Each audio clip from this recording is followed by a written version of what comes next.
அனைவருக்கும் வணக்கம். போஸ்ட்ல ஒரு குட்டி ஸ்டோரியில உங்களை சந்தித்திருக்கிறேன். நம்ம நிறைய கதைகளை பத்தி பேசிட்டே இருக்கிறோம். நிறைய கதைகளை பத்தி தகவல்களை தொடர்ச்சியா சொல்லிட்டு வந்துட்டே இருக்கிறோம். அந்த வகையில இன்றைய நிகழ்ச்சியில சில கதைகள் இருக்கு.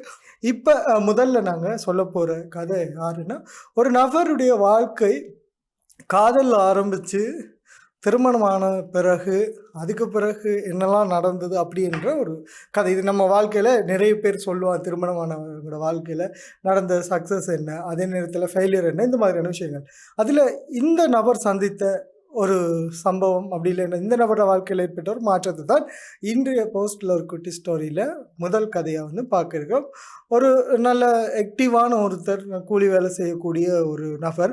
ஸோ அவர் காலையில வேலைக்கு போயிட்டு ஈவினிங்கில விளையாட போறது, கிரிக்கெட் அதே மாதிரி பொதுவா அந்த ஊர்ல நிறைய விளையாட்டுகள் சீசனல் விளையாட்டு அப்படின்னுவோம். அதை குறிப்பா சொல்லணும்னா, சில நேரம் கபடி விளையாடுவாங்க, கிளித்தட்டு விளையாடுவாங்க, சில பேர் கிரிக்கெட் விளையாடுவாங்க. அந்த மாதிரி அது சீசன் ஏற்ற மாதிரி சில வாலிபால் விளையாடுவாங்க. இந்த மாதிரி இருக்கும். ஸோ இது எல்லாத்துலேயுமே காலையில் வேலைக்கு போயிட்டு ஈவினிங் நண்பர்களோட இந்த மாதிரிலாம் ஈடுபட்டு இருக்கிற ஒருத்தர் அந்த ஊர்லேயே இருக்கிற ஒரு பொண் மீது காதல் வருது. அது முடிஞ்ச வரைக்கும் கஷ்டப்பட்டு அவர்கிட்ட சொல்லிடுறாரு. பொதுவாக இப்போ நம்ம நிறைய டிஜிட்டல் யுகத்துக்கு வந்துட்டோம். நம்மகிட்ட சோஷியல் மீடியாலாம் இலகுவாக இருக்குது. ஒருத்தங்க நம்பர் இருந்தாலே அவங்களோட இலகுவாக பேச முடியும். ஆனால் அந்த நேரத்தில் அதெல்லாம் ரொம்ப கஷ்டமாக இருக்கும். இது இந்த கதை நான் சொல்கிற காலகட்டம் 2007, 2008 இலங்கையில் சோஷியல் மீடியாவோட வளர்ச்சியும் குறைவு. அதே மாதிரி இந்த தொலைபேசி அப்படின்ற வசதிகள்லாம் ரொம்ப குறைவாக இருந்த காலகட்டம். அப்போ ரோட்டில் போகும்போது பார்த்துக்கிறது, அவங்களோட வீடு இருந்தால் அந்த வீட்டு ரோட்டால் போகிறது, இந்த மாதிரியான சம்பவங்கள் தொடர்ச்சியாக செஞ்சுட்டு இருந்து கஷ்டப்பட்டு தன்னுடைய காதலையும் அந்த பொண்ணுக்கிட்ட சொல்லிட்டாரு.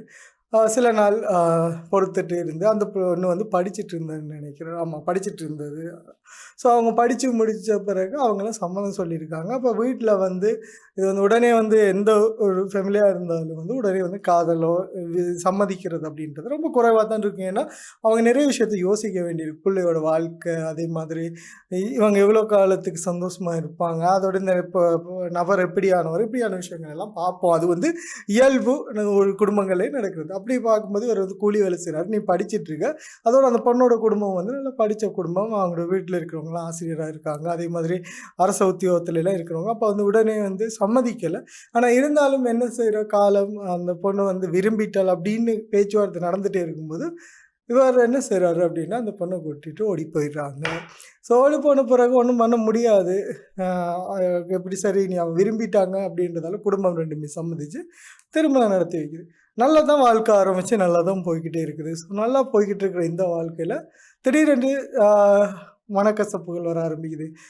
கூலி வேலை போகிறது அப்படின்றதால அவர் வேலைக்கு போகிறத அடிக்கடி குறைச்சிக்கிறாரு. இதால் வருமான ரீதியான சிக்கல் வருது. குடும்பங்களில் பிரச்சனை வருது. கொஞ்சம் கொஞ்சமாக இப்படி நடந்துகிட்டே இருக்கும்போது அவர்களுக்கு ஒரு குழந்தையும் பிறக்கிறது, பெண் குழந்தை அப்படின்னு. ஸோ அதால் இன்னும் பொறுப்புகள் கூடும்போது, ஆனால் இந்த நபருக்கு பொறுப்புகள் குறைஞ்சிட்டே வந்திருக்கு. இது அவர் மட்டும் இல்லை, இந்த சூழலை அந்த மாதிரியான ஒரு தன்மையை கொடுத்துருக்கு அப்படின்னு சொல்லலாம். ஸோ அதால் குடும்பத்துக்குள்ளே கொஞ்சம் கொஞ்சமாக கோபம், பிரச்சனை, சண்டையாக மாறுது. கடைசியில் கைகலப்பு வரைக்கும் போக ஆரம்பிச்சிருக்கு. வளமையாக கைகலப்பு வரைக்கும் போனது இன்னும் ஆக்ரோஷமான சண்டையாக மாறி காலப்போக்கில் இருவரும் விவாகரத்து பெறுற அளவுக்கு மாறிடுறாங்க.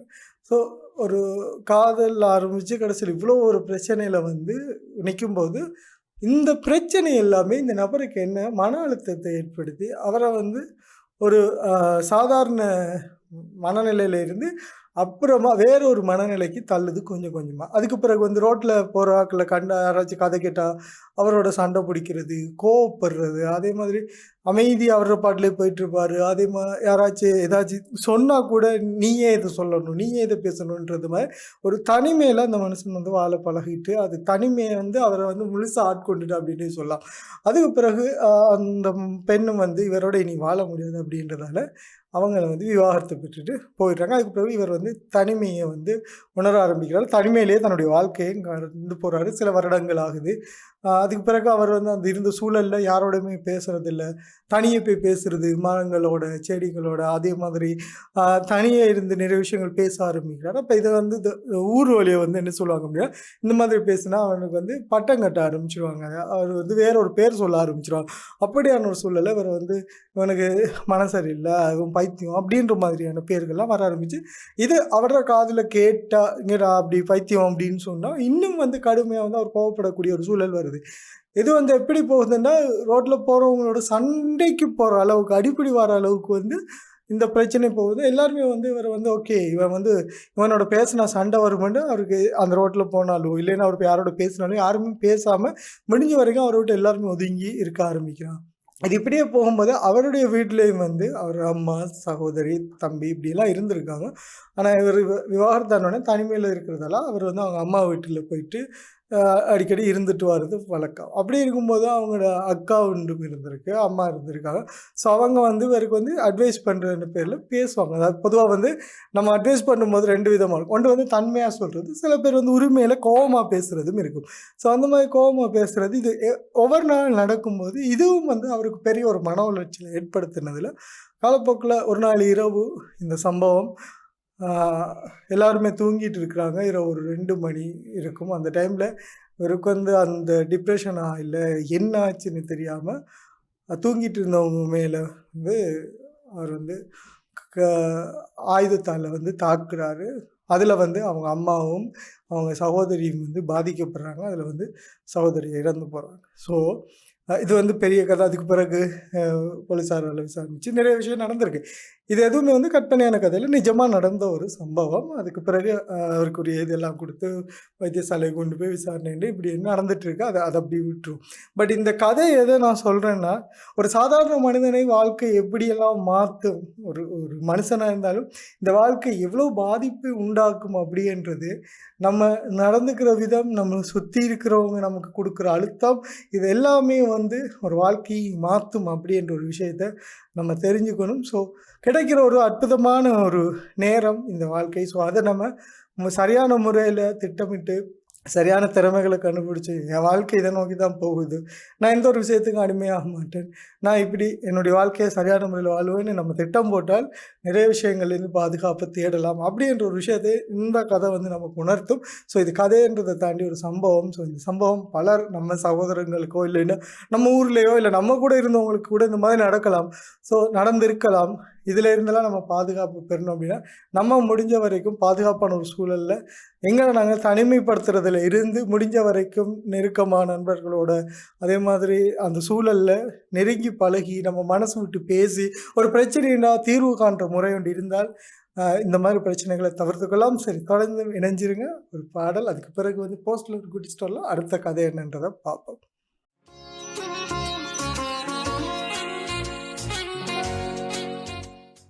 போஸ்ட்ல ஒரு குட்டி ஸ்டோரியில இணைஞ்சிருக்கோம். ஸோ நிறைய விஷயங்கள பார்த்துட்டே இருக்கிறோம். நிறைய கதைகள் நமக்கு அனுபவங்கள குடுத்துட்டே இருக்கு. அந்த விதத்தில இன்னைக்கு வந்து இன்னொரு கதை, சுவாரஸ்யமான கதை அப்படின்னே சொல்லலாம். ஸோ இது வந்து பாடசாலை காலம், அதாவது ஸ்கூல் போகும்போது பொதுவா இன்றைக்கு இருக்கிற 90ஸ் கிட்ஸா இருக்கலாம். இல்லைன்னா அதுக்கு முன்னுக்கு இருந்தவங்களா இருக்கும். இந்த டீச்சர்ஸ்மார் மேல வைக்கிற பயம் அப்படின்றது, அது சொல்ல முடியாது. எப்படின்னா, அவர் அங்க வாராருன்னாலே ஓட ஆரம்பிச்சுருவோம்.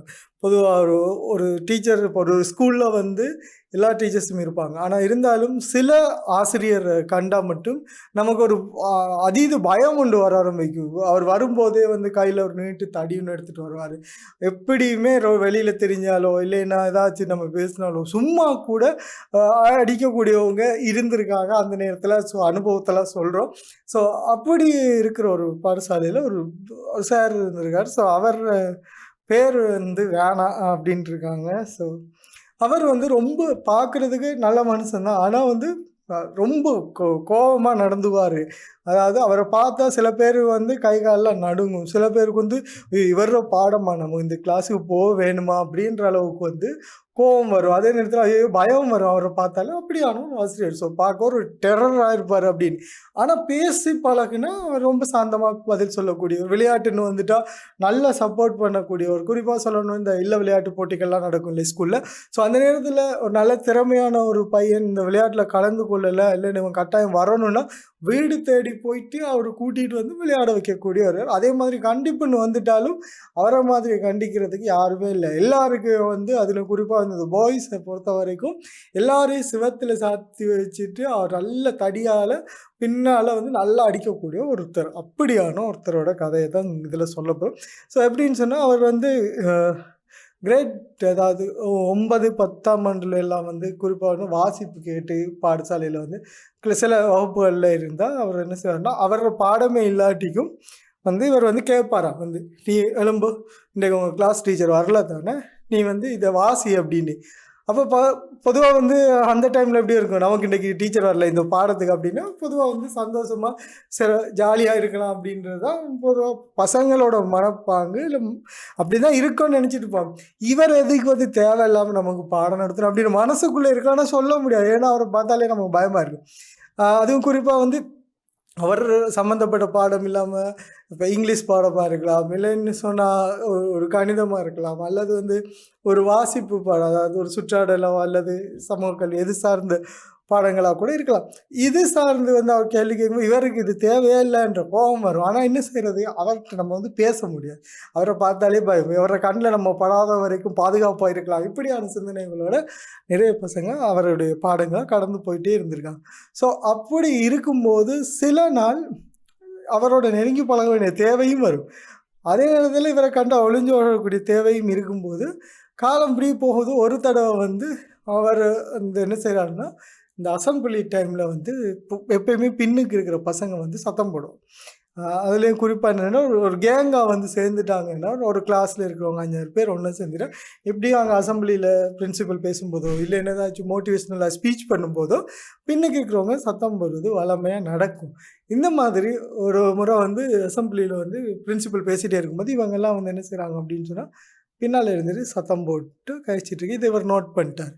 அவ்வளவு பேரையும் கிரவுண்டில் எடுத்து எல்லாரையும் அப்படி ரவுண்டாக சேர்த்து கையை பிடிக்க வச்சு பின்னாலேயே எல்லாருக்கும் வெளுத்திருக்காரு. அது பசங்களுக்கு செம்ம கோபமாயிடுச்சு. ஏன்னா எல்லோரும் தானே பேசுகிறாங்க. அதுவும் வந்து குறிப்பாக வந்து 10ஆம் ஆண்டு 11ஆம் ஆண்டுனா இப்போ நம்ம ஸ்ரீலங்காவில் வந்து ஒரு 15, 16 வயசு. ஸோ அப்போ வந்து ஒரு இளமை பருவம், அந்த டீனேஜில் இருக்கிறவங்களுக்கு ஒரு கோபம் வரும், ஒரு கர்வம் வரும், இவருக்கு ஏதாச்சும் பண்ணணும் அப்படின்னு. அப்போ சரி இவர் அடிச்சிட்டார்ல, நம்மளை அசிங்கப்படுத்துறாருல, இவருக்கு என்னடா பண்ணுறது அப்படின்ட்டு இவங்க என்ன செஞ்சுருக்காங்க அப்படின்னா, சரி இவர் எனக்கு அடிச்சிட்டார், இவர் எப்படி சரி பழி வாங்கணும் அப்படின்ட்டு இவர பைக்குக்கு போய் ஒருத்தர் வந்து முன்னால் இருக்கிற டயர்லேருந்து காற்று இலக்கியிருக்கான். ஏன்னா கோவத்தில். இன்னொருத்தன் வந்து கோவத்தில் டயருக்கு வந்து ஆணியால் வந்து குத்தி காற்று இறக்கி பஞ்சர் பண்ணியிருக்கான். பட் இவங்க பஞ்சர் பண்ணது என்னென்னா அது வேறொருத்தர் பார்த்துட்டு போய் சொல்லி கொடுத்துட்டாரு இவங்க தான் அப்படின்னு. அப்போ இவங்க மேலே ஒழுக்காற்று நடவடிக்கை எடுக்கணும், பேரண்ட்ஸை கூப்பிட்டு வர விட்டு இப்படியெல்லாம் பேசியிருந்தேன். அது இவங்களுக்கு பேசி நீ இப்படிலாம் பண்ணக்கூடாதுன்னு மன்னிப்பு விட்டார். அடிக்கலாம் மன்னிச்சு பிரின்சிபல்கிட்ட பேசி விட்டான். சரி இது அதுக்கு பிறகு வந்து சரி இந்த கோபம் இவங்களுக்கு இன்னும் முடியலை.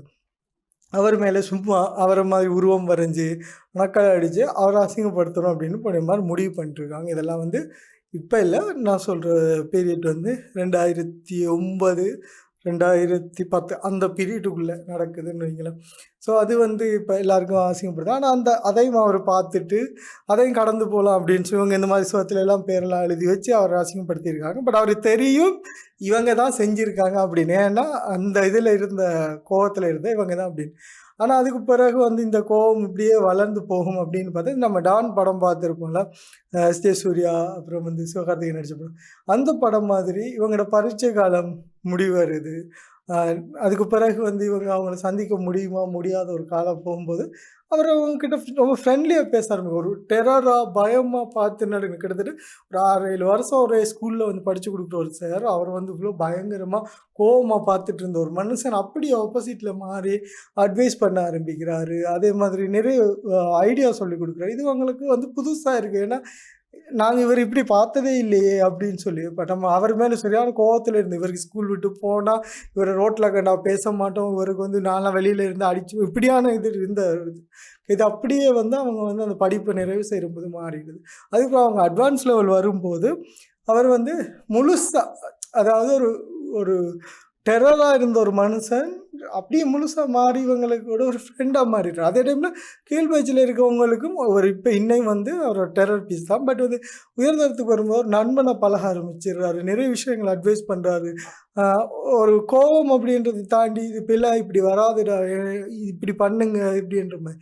இது வந்து எப்படி ஆகுதுன்னா, ஒரு டெரராக பயங்கரமாக பார்த்த ஒரு மனுஷன் நல்ல ஒரு ஃப்ரெண்டாக மாறி கடைசியில் அவங்க பல்கலைக்கழகம் போகிற வரைக்கும் உதவி செஞ்சுருக்காரு. ஸோ இந்த ஒரு நட்பு இல்லைன்னா இந்த ஒரு கண்ணியம் வந்து ஆசிரியர் மீது எப்போ வருது அப்படின்னு பார்த்தோம்னா, நம்ம நல்லா பழகும்போது இயற்கையாக வரும். ஆனால் அந்த கண்டிப்பு அப்படின்றது அந்த வயசில் இருந்ததால தான் அவர் மேலே மரியாதையோடு சேர்ந்த அந்த கண்ணியம், அதே மாதிரி பயம் எல்லாம் சேர்ந்து அந்த மாணவர்கள் ஒரு நல்ல வழிக்கு மாற்றிருக்கு அப்படின்னே சொல்லலாம். ஸோ இதுவும் ஒரு கதை நம்ம ஆசிரியர்மாரை புரிஞ்சுக்கிறதுக்கு. குறிப்பாக அவர்கள் எங்கள் மேலே வச்சுருக்கிற அந்த அன்பை சில நேரம் கோபமாக காட்டுவாங்க, சில நேரம் வந்து அன்பாக பேசி சொல்லுவாங்க, சில நேரம் வந்து ஆசிரியர்மார் பார்க்குறதுக்கு கோபம் வர மாதிரி பேசுவாங்க, அட்வைஸ் பண்ணுவாங்க. ஆனால் நமக்கு அதை கேட்குற வயசு அப்படின்றது நமக்கு வேறுபடுறதால அதை வந்து நம்ம புரிஞ்சுக்கிறதுக்கு காலம் ஆகுது அப்படின்ற ஒரு விஷயத்த நம்ம தெரிஞ்சுக்கணும். ஸோ நம்ம ஆசிரியர்மார் வந்து நமக்கு பேசினா கூட இந்த கதையிலேருந்து விளங்க வேண்டியது என்னென்னா, நமக்கு நடந்திருக்கும், அடிச்சிருப்பாங்க, திட்டிருப்பாங்க, நமக்கு கோபம் வந்திருக்கு. ஆனால் இன்றைக்கு நம்ம அவங்கள பார்க்கும்போது ஒரு மரியாதை கொடுத்து எப்படி சார் இருக்கீங்க, நல்லா இருக்கீங்களா அப்படின்ட்டு பேசுகிற அளவுக்கு நம்ம உரிமையாக நமக்கு படித்து தந்த ஒருத்தர், நமக்கு நிறைய விஷயங்களை கற்று தந்த ஒருத்தர் பழகணும்ல, இதுதான் வாழ்க்கையை மாற்றும். ஸோ கண்டிப்பு அப்படின்றது தேவைப்படும் போது கட்டாயம் கொடுக்க வேணும். அதே மாதிரி ஒரு அன்பு அரவணைப்பு அப்படின்றதும் ஆசிரியர் மூலமாக வந்து ஒரு மாணவருக்கு கிடைக்கும்போது அந்த வாழ்க்கையை மாறும், அவர்களுடைய பாதை வாழ்க்கை பாதையே மாறும், மாற்றக்கூடிய சந்தர்ப்பம் உண்டு அப்படின்றத இந்த கதை நமக்கு உணர்த்தி இருக்கும். ஸோ தொடர்ச்சியாக இணைஞ்சிருங்க. அடுத்ததாக ஒரு கதை பார்க்கலாம்.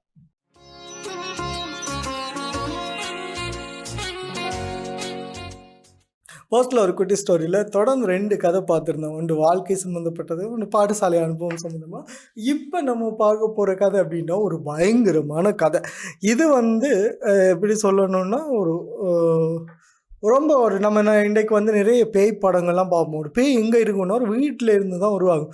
ஸோ அப்படியான ஒரு வீடோடு சம்மந்தப்பட்ட ஒரு கதை. ஒரு வீடு ஒன்று நல்ல பார்க்குறதுக்கு நல்ல அழகாக பயங்கரமாக நல்ல ஒரு சூழலில் வடிவமைக்கப்பட்டு கட்டப்பட்ட ஒரு வீடு. பார்க்குறதுக்கே ஒரு பயங்கரன்றதை தாண்டி அந்த அழகே வந்து இப்படி அந்த சினிமாக்களில் பார்த்து நம்ம பயம் வரும்ல, ஒரு அரண்மனையே வந்து பழசாக இருந்தால் எப்படி இருக்கும், அந்த மாதிரியான ஒரு கொண்டு வரக்கூடியமா அழகான கட்டப்பட்ட வீடு. இந்த வீடு கட்டி ஆசைப்பட்டு ஒரு மனுஷன் கஷ்டப்பட்டு தோட்டம் வச்சு வந்து ஒரு வீடை கட்டி முடிக்கிறாரு. இந்த வீட்டுக்குள்ளே வந்து தான் போய் நிம்மதியாக வாழணும், இந்த பெட்டில் வந்து என்னோட அரண்மனை அப்படின்னு சொல்லிட்டு நான் தூங்கணும் அப்படின்னு ஆசைப்பட்டுட்டு இருக்கிற ஒருத்தர் அந்த இடத்துக்கு போகணுன்றதுக்கு வேலையெல்லாம் முடிஞ்சு ரெடியாகி நாங்கள் நாளைக்கு இந்த வீட்டுக்கு குடி போக போகிறோம் அப்படின்னும்போது அங்கே தான் ஒரு ட்விஸ்ட் நடக்குது. என்ன அப்படின்னா, இல்லை எல்லாரும் இந்த வீட்டுக்குள்ளே போகலாம், ஆனால் நீ இந்த வீட்டுக்கு போனால் செத்து போயிடுவா அப்படின்னு வந்து சொல்லிட்டாங்க. யாரோ ஒருத்தர் சொல்லிட்டான்னு வைங்களேன். நல்லா இருந்த மனுஷன் உழைச்சி இவ்வளோ நாள் கஷ்டப்பட்டு இந்த வீட்டுக்குள்ளே நாம் போய் சந்தோஷமாக வாழப்போகிறோன்னு முடிவு பண்ண ஒருத்தருக்கு இப்படி ஒரு விஷயம் கேட்ட பிறகு அவருக்கு வந்து சரி இதெல்லாம் தட்டிட்டு போயிடலாம் அப்படின்ற ஒரு மனப்பான்மை நிறைய பேருக்கு இருக்கும். ஆனால் அவருக்கு வந்து அதுல எல்லாம் ஒருத்தவங்க சொல்லிட்டா இல்லைன்னா இப்படி ஒரு விஷயம் நடந்துருமா அப்படின்னு இவருக்கு பயம் வர ஆரம்பிச்சிட்டு. இவ்வளோ ஆடம்பரமாக கட்டின ஒரு வீடு, பார்க்குறதுக்கே ஒரு அரண்மனை மாதிரி இருக்கிற ஒரு வீடு, ஆசையாக கட்டி நான் போய் நாளைக்கு நிம்மதியாக தூங்கதான் நினச்சிட்டு இருந்த வீட்டுக்குள்ளே என்னால் இப்போ போக முடியலை. நிறைய பேர் சொல்கிறாங்க, இல்லை நீங்கள் நம்பிக்கையெல்லாம் விட்டுட்டு நீங்கள் போங்க அப்படின்னு சொல்லி. ஆனால் இவருக்கு வந்து அவர் சொன்ன ஒரு மேலே அதீத நம்பிக்கை இருக்குது. அப்போ அந்த இவர பேச்சை நம்ம மீறி போயிட்டு நமக்கு ஒன்று நடந்துட்டோன்னா நம்ம வாழ்க்கையே போயிடும், அதுக்கப்புறம் எதுவுமே இருக்காது அப்படின்றதால ஆசையாக கட்டின வீட்டில் அவரால் போக முடியாமல் தடுமாற ஆரம்பிக்கிறார். அப்போ என்ன செய்யலாம் அப்படின்னு முடிவு வரும்போது அதுக்கு பக்கத்துலேயே சின்னதாக ஒரு தகரமெல்லாம் வச்சு அடித்து நார்மலாக ஒரு குடிசை மாதிரி ஒன்று போட்டு அதுக்கு பக்கத்தில் தன்னோட வாழ்க்கையை வாழ ஆரம்பிக்கிறார். இப்போ 1 வருடம் ஆகுது, 2 வருடம் ஆகுது. அந்த வீட்டெல்லாம் பராமரிக்கிறாரு, வெளியில் இருக்கிறதெல்லாம் க்ளீன் பண்ணுறாரு. அதை சுற்றி பெரிய பெரிய பெரிய மதில் எல்லாம் கட்டி அதுக்குள்ளெல்லாம் பெரிய அழகாக ஒரு அரண்மனை மாதிரியே வீடு வந்து இருக்குது. ஆனால் அந்த வீட்டுக்குள்ளே அவரால் இன்னைக்கு வரைக்கும் போக முடியாத ஒரு சூழல் வந்துடுச்சு. இது எது அப்படின்னு பார்த்தா நம்ம வந்து மனசில் வச்சுருக்க நம்பிக்கை. ஆனால் இது என்ன காரணம் அப்படின்னு காலங்கள் போக போக ஒருத்தர் தேட ஆரம்பிப்பாங்க. இப்படியெல்லாம் நம்பாதீங்க, இப்படியுமே மனுஷன் வந்து இறந்து தான் போகிறான், அது இதுக்குள்ளே போனால் தாண்டி இல்லை அப்படின்னா நிறைய பேர் சொல்கிறாங்க. ஆனால் அவரால் வந்து அது வந்து ஒரு கட்டத்துக்கு மேலே அவருக்கு அது அந்த வீட்டு வாசலுக்கிட்ட கால் வைக்கும்போது அவருக்கு வந்து ஒன்று மயக்கம் வருது, தலை சுற்றுறது அப்படியான இது வரும்போது ஓகே நம்ம இந்த வீட்டுக்கு போனால் கடைசி வரைக்கும் நம்மளால் வாழவே முடியாது, உடனே இறந்துருவோம் அப்படின்னு நம்பிக்கையில் அவர் கடைசி வரைக்கும் அந்த வீட்டுக்கு போகவே இல்லை. இது வந்து நிறைய பேர் மத்தியில இது கதையா பரவ ஆரம்பிக்குது. இப்படியெல்லாம் சம்பவங்கள் இப்படி இப்படி இப்படி இப்படின்னு சொல்லி சொல்லி போகுது. அதுக்கு பிறகு சில வருடங்கள் போன பிறகு இதோட உண்மையான விஷயம் என்ன அப்படின்னு தேடி பார்க்கும்போது, இல்ல அது வந்து யாரோ ஒருத்தர் மூலமா இவரு சம்பாதிச்சு, இவ்வளோ கஷ்டப்பட்டு இவன் உழைச்சு இந்த மாதிரி வீட கட்டி இவன் போய் எப்படி சந்தோஷமா இருக்கிறான் அப்படின்னு பார்க்குறதுக்கு சிலரால பரப்பப்பட்ட ஒரு விஷயம் யார் மூலமாவோ சொல்லப்பட்டு இவருக்கு நம்பிக்கையான ஒரு வாயிலாக இவர் காதுக்குள்ள சொல்லப்பட்டதால, அந்த நம்பிக்கை இவர் ஆசைப்பட்டு கட்டின வீட்டுக்குள்ள கடைசி வரை போக முடியாமலே அவருடைய வாழ்க்கை முடிஞ்சு போகுது.